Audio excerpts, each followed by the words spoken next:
calling. All right, welcome back to the program COVID-19 Watch. This is the segment where we keep you up to speed with the economics of the pandemics or the economics of the epidemiology, whatever or however you want to say it.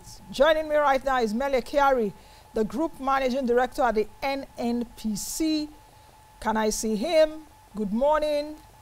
Good morning, Nancy. Good morning from the studio. I know you're in your office, you're working remotely. Good morning to you and welcome to the program. Good morning, Nancy. I can hear you clear and loud. Okay, fine. Let's get started. Let's start with the initial donation that was put together by your agency, NNPC, and 30 or 33 other companies in the oil and gas industry, about $30 million. That was the initial amount. Speak to me about why the NNPC and other partners came together to do this. Thank you very much, Nancy.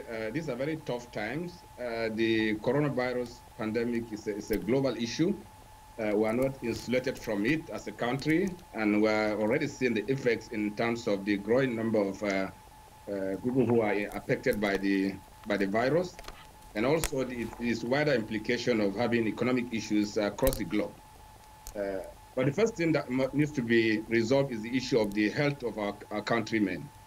As we all know, it's a very tough time for every country. No government on its own can sort out all the issues associated with the things that this pandemic has thrown up at us. This industry is the industry that clearly benefits from this country. We make business from this country. We contribute to the growth and development of this country. And part of the many things that we have to do as an industry is to come in the support of our country. The very place that gave us the opportunity to do trades, to explore for oil, to produce oil, and of course, ultimately to sell oil. And what the industry decided to do is to come forward first, because that's the least that is expected from us. What we and our partners, both the upstream, the downstream components of it, the local oil companies, the international oil companies, and the trading outfit decided to come together to do an intervention. The first leg of the intervention came from the upstream in particular. This upstream comprises of partners who are international oil companies and local oil companies. Later on, the service companies and the domestic downstream companies joined. The initial commitment was for $11 billion, 11 billion naira, and that is going to come in kind. And of course, there's a clear governance around this. And as that conversation was ongoing, our other partners joined us, the local oil companies, the trading companies also joined us. And that's what grew the number from what we announced last week to what is happening today now, which is about 21 billion naira as at this moment. And it's growing. Potentially, it's going to grow. And what this will do is to respond to three issues. One is the medical consumables. As we're all aware, these are very tough times, and the first line of intervention for everyone is the medical consumable, which includes face masks, testing kits, and so on. And also you have things that people will definitely require as they get to the hospitals, which are the logistic and other patient support issues once people get into the hospital, ventilators, hospital beds, and so on. And then the third leg is having some form of an isolation center or a medical physical facility. We all know the entire country requires this help and this support. And the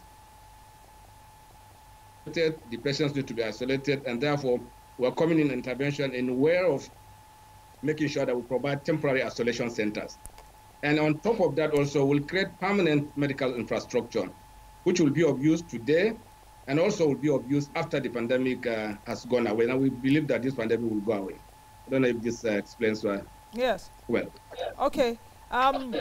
You've just told me I would take a look at it from 3 anchor points. But how are these funds being managed? And I'm asking this question specifically. You did say earlier on that 11 billion naira was in kind. I spoke to a member of the funding committee of CACOVID last week, Dr. Albert Mwigwe, who the private sector arm. He did tell me that they are engaging KPMG and all of that. How are these funds being managed to ensure transparency and accountability? Yes, two things. The industry is aligned with the process that is going on the private sector, which our colleague and brother, the CBN governor, is anchoring. That's a different platform, which is also aligned to what we are doing. Overall, we all report to the Secretary of Government of the Federation, who manages the entire COVID interventions. What is different about the oil and gas is that it has its own governance structures, it has its procurement processes, and having realized this, that it will be very difficult for oil companies to contribute cash, we decided that each company goes to follow its own recruitment procurement processes and obtain the materials that will need and will require, and then deliver on the basis of their procurement process. That way, there will be no issues around who does what, and then, of course, the issue of handling cash vanishes from all of us. It will be treated as a CSR activity of each of these companies. We have sat down across the industry to agree on what needs to be done. Some basic estimates of what's going to cost to do all these activities that we have lined up. And on the basis of that, we can now factor the contribute, for instance, $1 million. So what's $1 million going to do? And on the basis of those estimates, we will ask you to deliver, and then ultimately we can engage to establish that you actually spend that money as you promised, which is the only responsibility we have. In terms of governance and in terms of the procurement process, we will not get involved. Okay. While you were just talking, you said you sat down with your partners to have an estimate of how much this will cost. Give me an idea of what it will cost to fight this pandemic in terms of supply of equipment and medical facilities. No, it's in terms of what we can do, not in terms of what it takes to fight the entire pandemic. So what the industry has agreed to donate is about 21 billion naira. So what will 21 billion naira do? And on the basis of that, you step back and say, what would a typical medical facility cost? What does a typical isolation center cost? On the basis of that, we agreed that company A, you go and establish a medical facility, you buy ambulances and so on and so forth. So we allocated it on the basis of some assumed numbers around the cost of these facilities. As you are aware, this is an industry that is rich with data. And data means including the cost of doing every business that we are doing. And on the basis of those cost estimates, we now allocate responsibility to the different companies on the basis of the promises that they say they are going to make or the pledges that they have made. Okay, since they are going to be procuring those medical supplies themselves and what have you, the production supply disruptions that we're seeing around the world, won't it halt the procurement of some of those supplies and thereby inhibiting how fast we can fight the pandemic spread here in Nigeria? That's the advantage the oil and gas has. It has a very robust supply chain mechanism. As you are aware, these are companies that procure from the world. Many of them have reaches across the globe from China to everywhere that you can think of. And therefore, on the basis of that robust supply chain capabilities, we believe that those items can be deployed. Mind you also that many of the items can actually be procured locally, and those items that will be procured locally will be done locally. Okay, so you earlier explained the relationship with the Presidential Task Force on COVID-19. With what you said, that means there are no cash donations to the Presidential Task Force on COVID-19. Would they just provide you a list of what they want, and you and your partners go procure them?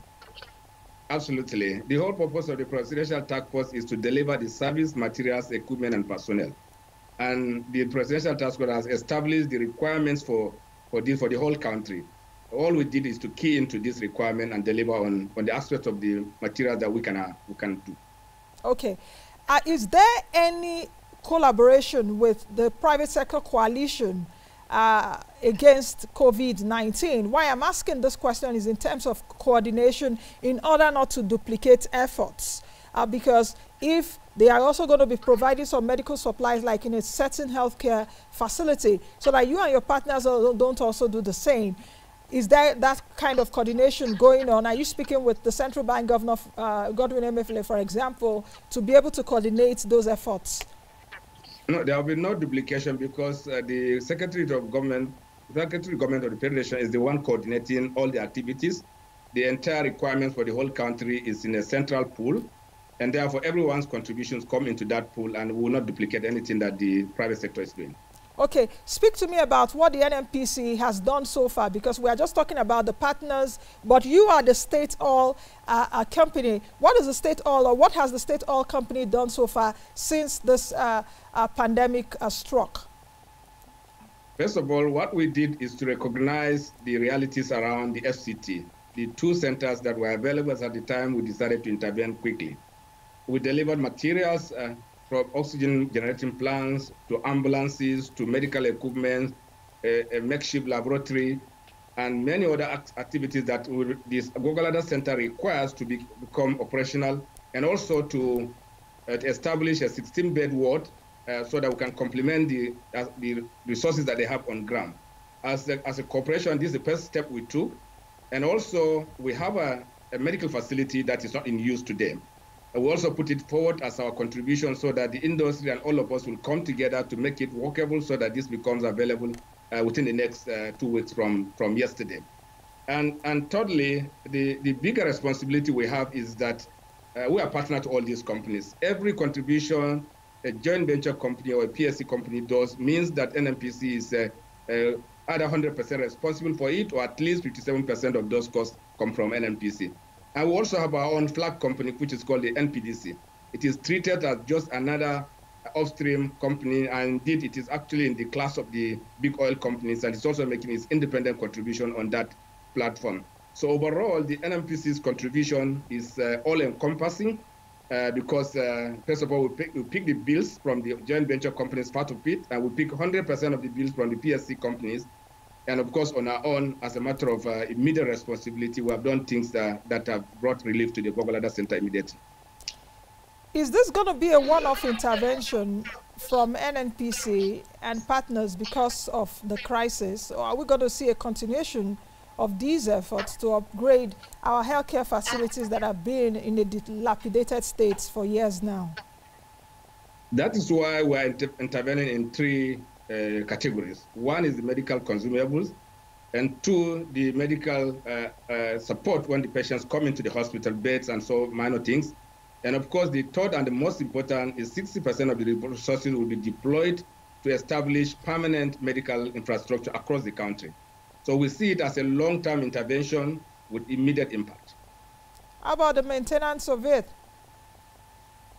Maintenance of this facility while it is put up? Yes, because it's not just about providing now those facilities and money.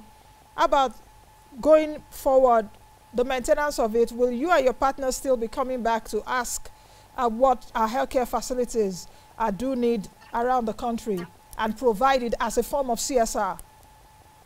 Yes, we will do governance around how to manage these facilities after the coronavirus pandemic.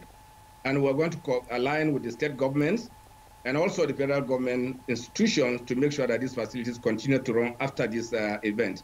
As at this point in time, we haven't engaged completely with the state governments. Our main focus now is to deliver these facilities, and then we'll now work on a sustainable basis of keeping those facilities. I agree that there's need to put a structure that will ensure that these facilities become usable at all times.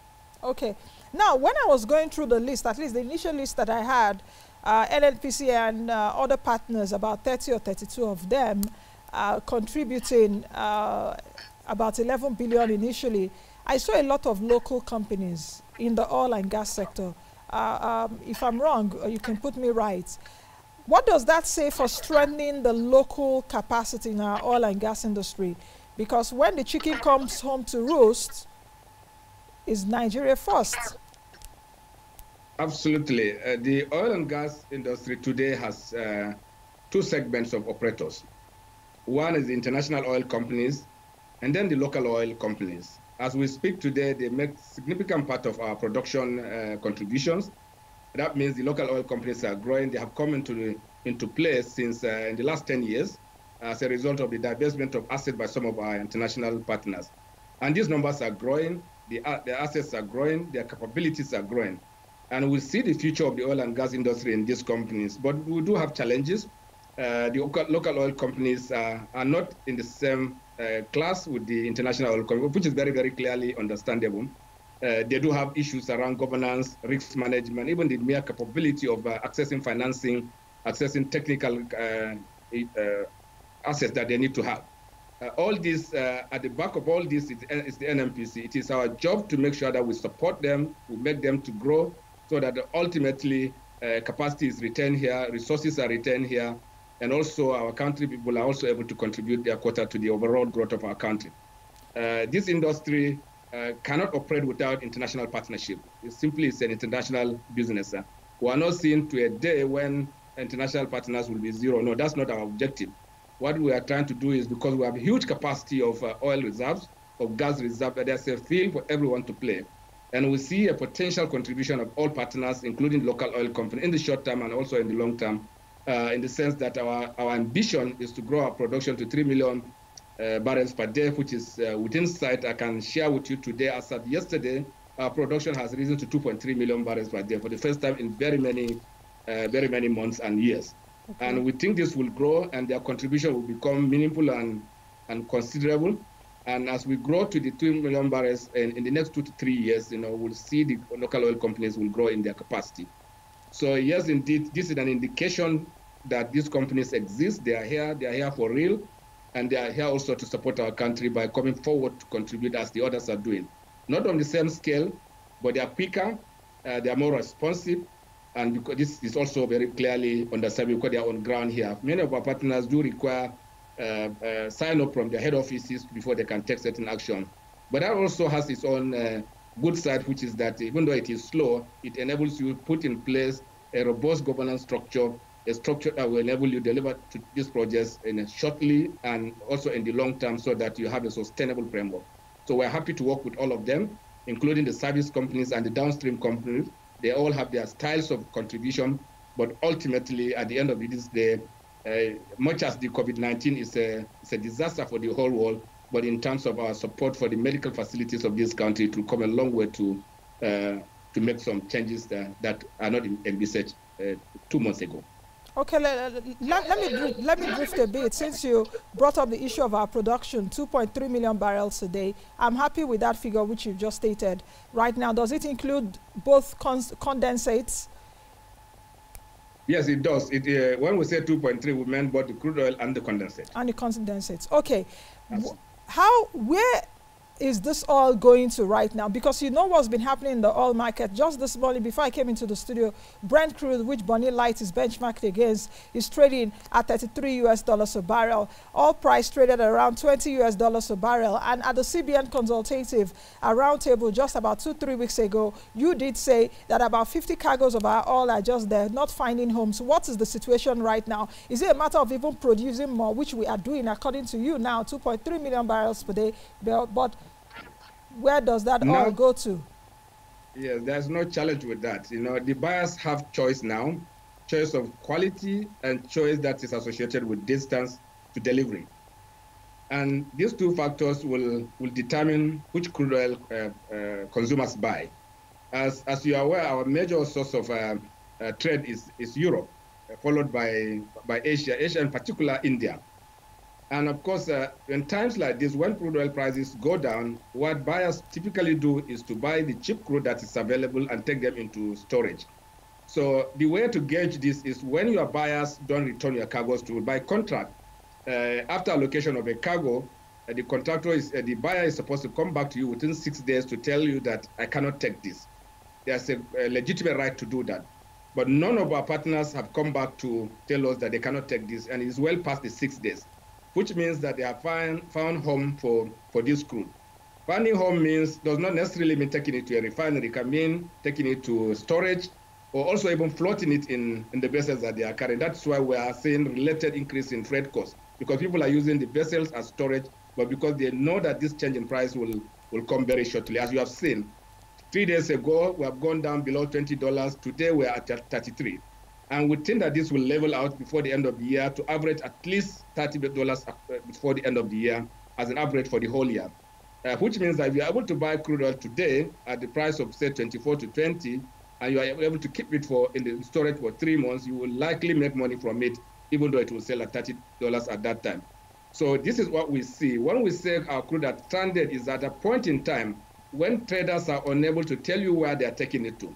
It doesn't mean they didn't buy it. It means that you treat them as stranded cargo. You watch it because if they don't get rid of this, because surely they'll pay you, because there's an understanding that once they pick, they have to pay you. But you will also be concerned because they will not come back to take the next cargo when you allocate, say, in May or June. That's why when we call stranded cargoes, it means that our partners are unable to find a home for it, as at the point in time we reported. And I'm happy to announce today that, that numbers have gone down substantially. I don't have exact numbers for today, but it's anywhere less than 20. Which means that the changing in the circumstance today, which has pushed the price to 33.2 as at this morning, means that people are seeing home, people are seeing recovery from COVID-19, and it means that countries are going to go back. Remember that the United States is going to full shutdown. There are a lot of conversation around whether or not they should just come back and start working, and many countries are seeing that despite the challenges that is thrown by the COVID-19 pandemic.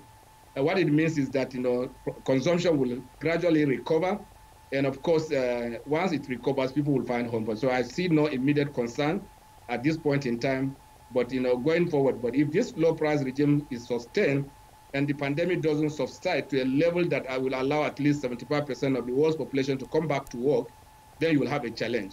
But where there is gradual return, where there's a return to normalcy, so at least 80% of the world's population come back to work, then, of course, our crude oil is premium grade. When people start buying crude, they'll buy our own, and we have no concerns about that.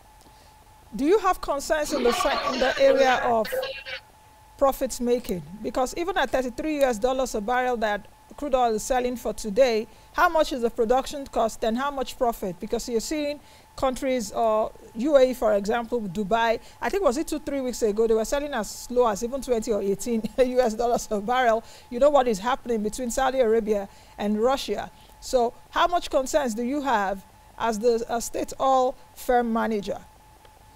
When you have low crude oil prices, you have two choices. One is if it is below your cost, you have an option of shutting down. And that's never the first option that any company will take. Then the second option you have is to reduce your prices so that people can take it up from you. The risk is this.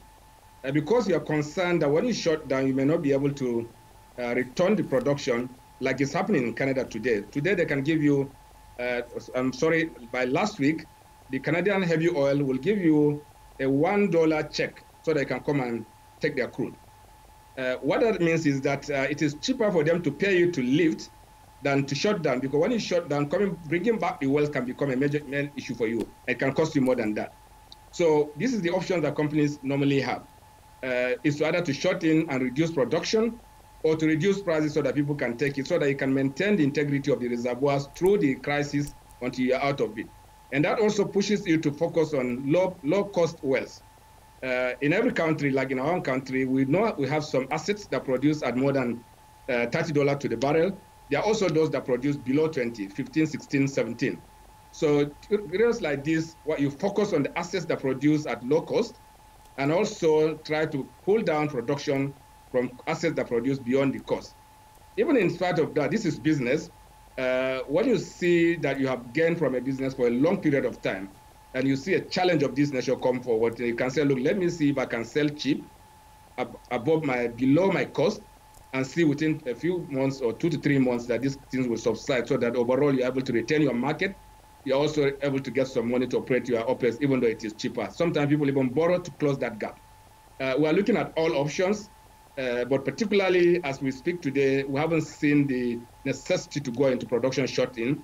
If we have to do this, we know that we have identified the asset that will go into shut-in as the market unfolds.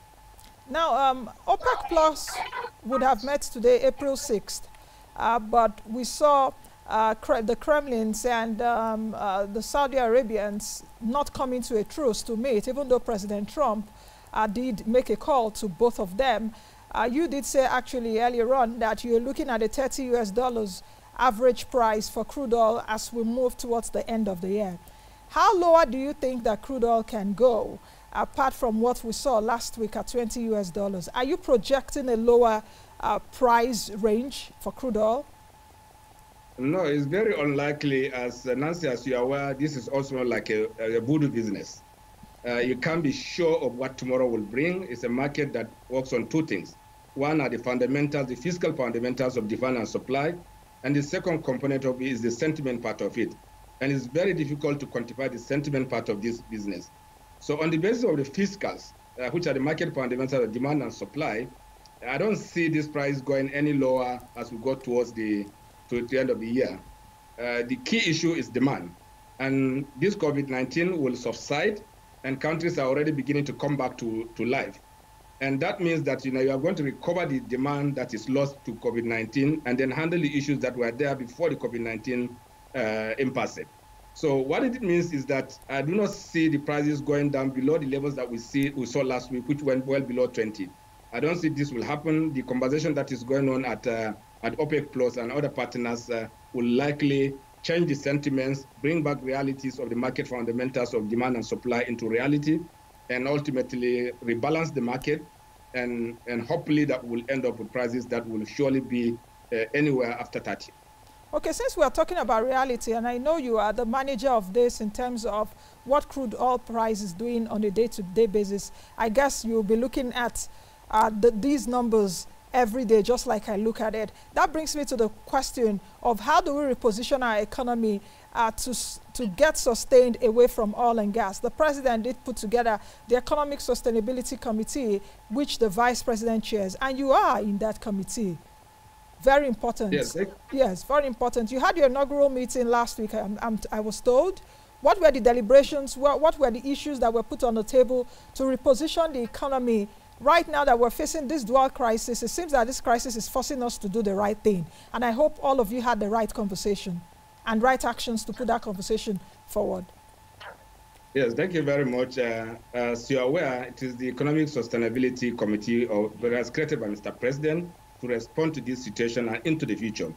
I would not like to discuss the details or the conversation that has taken place at the level of the committee because it's still a work in progress, and I'm not sure I have the right authority to speak about this. But what I know is that tomorrow it will come. COVID-19 has thrown us with a challenge to look inwards to see what can we do locally, what can we do sustainably, and how can this economy run with the oil and gas as becoming the engine of support so that it creates a longer lasting economy that will be reliant on internal resources, internal capability and production, so that we move from a situation of looking at things from purely a consumptive approach to a productive environment. And Mr. President is clearly concerned about this, and that's why he decided that we need to come forward and do something different. And I believe that at the end of the day, we'll have a framework that will respond to this situation with Mr. President's clear leadership and that of the Vice President, who is the leader of this committee. And I know that something positive will come out of this, and that ultimately shocks like that is thrown at us by the COVID-19 incidents will not just create those shocks. Even as it did create shock all over the world, this we agree. As you are aware, many countries are thinking of going into some form of recession, but they're avoidable. Recession is very, very avoidable, and the way to avoid recession is to spend your way out of it. That is if you have the money. Do we have the money to spend our way out of it? There's no money to spend. You can borrow your way out of it. We can't borrow our way out of it. I agree with you, but we have so much huge debt profile right now. You keep borrowing. That's what every country does. Okay. Until you get out of it. By increasing the spending in infrastructure, in items that will create jobs and employment, and then tomorrow those assets and infrastructure will give you the resources to pay back the loan. There's really no option when you get into a situation like this. You cut your costs, you borrow more so that you can fill those gaps. As the production is decimated by the situation that we found ourselves, but you have to get out of it, and the way to get out of it is to borrow your way out of it. Okay, let's talk about the petroleum supply. During this lockdown, Nigerians are on a lockdown now. All of us are at home, apart perhaps from a few of us. You are in your office, I'm also here in my office. But a lot of Nigerians are on a lockdown. Do we have enough supply for this period? I'm talking of petrol, enough supply for this period, because even sometimes when I go around town, I see some filling stations not selling. If we have enough supply, how much will that supply take us? Yes, from a perspective of supply, I can assure you that today we have 2.5 billion liters of PMS alone in our hands today. And going by today's consumption, but as you are aware, many states are in full shutdown. That means there's a complete decline in consumption. And with that in mind, and knowing the realities around us that when people stay at home, their cars don't work, so they won't buy fuel.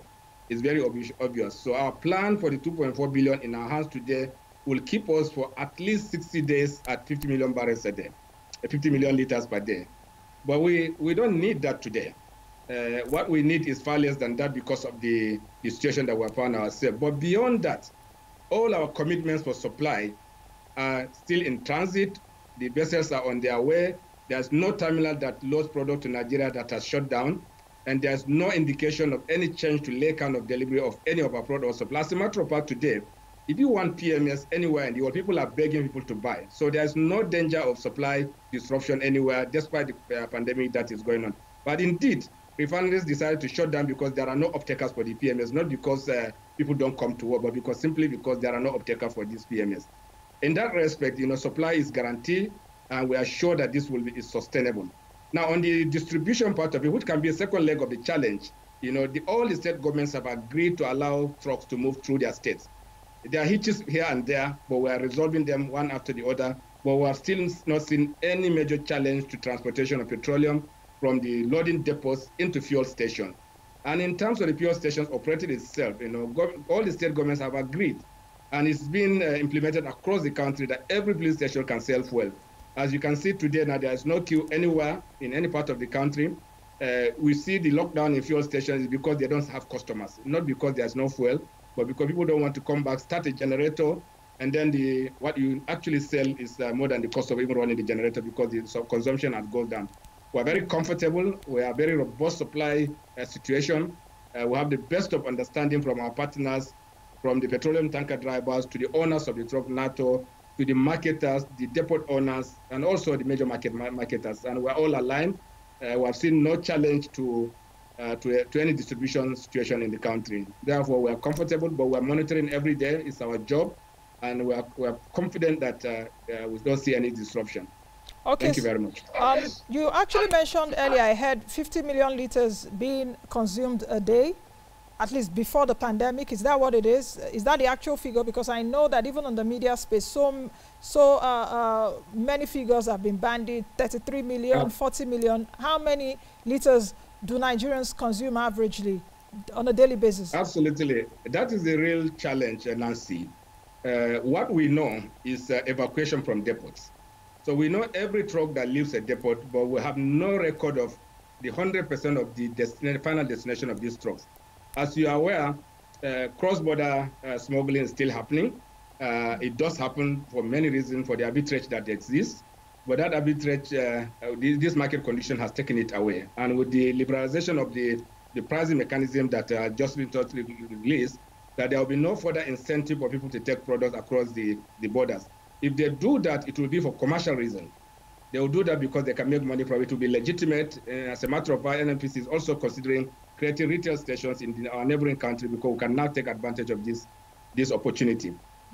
Which means that in terms of consumption, you can now have the right numbers because the numbers that get out as evacuation does not reflect our consumption. What we know is what comes out of the fuel depots. And with time, I'm sure that with the liberalization of the pricing mechanism, I'm very convinced that we'll know the real consumption. Okay. When you say what do you call consumption, it means that how much of this product gets into fuel stations and actually taken into cars and probably some of these portable generators. What is very sure is that so many things are happening. We are containing them with our partners and our regulatory agency, the Department of Petroleum Resources, to make sure that sharp practices of this nature are eliminated. But market will take care of that. As soon as this situation abates and then we're able to go into real market condition, I know that the issue of taking products to the market will now become a consideration of a commerce, and therefore we will have no challenge other than to ensure that the National Strategic Reserve is restored and retained. Let's talk about the petroleum price. I know you have other agencies too that work with you, the PPPPR, the PPPMC and all of that, but I want you to also comment on that. Nigerians are expecting a further reduction for petrol price from 123 naira 50 kobo. One would say that crude oil price is dropping from our benchmark price for this year at $57. If you see other countries, once crude oil price drops, petrol price drops at the pump. 123.50, we're expecting lesser than that. Why is it at that price? Yes, very much as this is within the purview of the Petroleum Product Pricing and Regulatory Agency. I know that in every country, pricing is a range. You don't have a single figure for pricing. That is why the PPRA clarified and came out with a range of prices from 123.5 to 125. And on a continuous basis, in many countries, what regulators do is to make sure that the common man is not exploited. And that band sometimes can be open, and in some countries, those bands can be wide and closed. We're just experiencing this in our country today now. I know that we're transiting into a full market situation, so that will enable the process of demand and supply will regulate the pricing while avoiding the possibility of abuses that can actually come in a completely lawless. So we're not a lawless country, and therefore I know that ultimately the market process will take its shape and in a way that everybody will benefit from it. And in terms of expecting lower product prices associated with crude oil price decline, as you may be aware, Nancy, the crude oil price, the product price tallies behind the crude oil prices. So when you have crude oil collapse today, the prices of the product, follows it maybe by 2 or 3 weeks. That's when your reality will come, because from production to delivery, sometimes it takes 3 to 4 weeks. And therefore, it is only at that time that you will see the impact of those changes in price. But I know that as we go forward, those impacts will come. It's not what you will see today. The product you sell today anywhere in the world is the product that is produced 3 to 4 weeks ago, and they will not be at the price of today. So what you see in the media today, in the reporting media for oil, that Platts, August, and Reuters, those numbers, I'm sure, Nancy, are the prices of today. But you cannot, it's not a fuel station. You don't go to a crude oil terminal to take a barrel and leave. So that means that the impact will come ultimately in 3 to 4 weeks' time.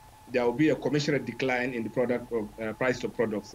It's not what you will expect today. Okay. I think I just have about 2 minutes to end this session with you, because I have another person to speak with. But since you drew me, I had market forces, I had demand and supply. A lot of Nigerians are saying at this point where we are cash strapped, you are your agency, NNPC, is the cash cow of the government. What is the subsidy, like you call it, under recovery, still doing there? Are you giving the president advice on that? That is gulping a lot of trillions of naira for subsidy. Who is the subsidy favoring at this time? There is no subsidy, is zero. There's no subsidy. So what is under recovery? Zero. Both of them are zero today. So how is it working? It's zero forever, Nancy. I still need to dig deeper, but the time is not permitting me. But just as we move to the end of the... What I mean is, Nancy, going forward, there will be no resort to either subsidy or the recovery of any nature. NNPC will play in the marketplace. We will just be another marketer in the space, but will be there for the country to sustain security of supply, which will also be at the cost of the market. Thank you very much. Okay, the last question. How do you think that the petroleum industry should handle this crisis moving forward? How do you think that the oil and gas industry should evolve with this current reality? And also for you, as an organization, a lot of Nigerians may not, because when you talk about NNPC, a lot of people say, oh, it's an opaque institution. There's little trust. There's a trust deficit with the NNPC with Nigerians. GMD, I'm directing the question to you. I'm telling you what Nigerians think. So I agree. Yes. I agree. So, Nancy, issue of trust. Yes. I know you don't believe this, because we're probably the only company in the whole world that publishes its monthly transaction and financial and operational transaction every month. No company does this. Only NNPC does this today. And we're very proud of doing this. And secondly, it's very understandable when you are the only revenue source and people will ask questions. But what we can guarantee to our countrymen and our Nigerians is that we are open, we are transparent. Every information that we have will make it available to whoever that needs to have it. But the first point of call is our monthly financial and operational report, which no company does. And secondly, in terms of the oil companies, what would they do going forward? In situations like this, you do two things. One is to cut your costs, reduce your costs to the barest minimum, to do the things that would add value to you, and also to increase your production from assets that you can quickly kick in. So the balance of these two will keep you afloat until you are out of the troubles. The third option is to borrow. Even oil companies do that. They still borrow for bad times so that they can navigate through it. Okay, I think we'll leave it at that. I've almost spoken to you for almost the whole hour, but there are still many questions arising even from your answers. But I guess I will have more time again with you subsequently in weeks to come. Let's see how all those pan out. Hoping that we will all be victorious and we will all triumph against COVID-19 pandemic. I wish you well. Stay safe. Thank you very much, Nancy. Thank you, and I appreciate you. Thank you. I've been speaking with the Group Managing Director of the NNPC, Mele Kyari. We've been talking about the donations with its partners to fight COVID-19 and some other issues around the oil and gas industry.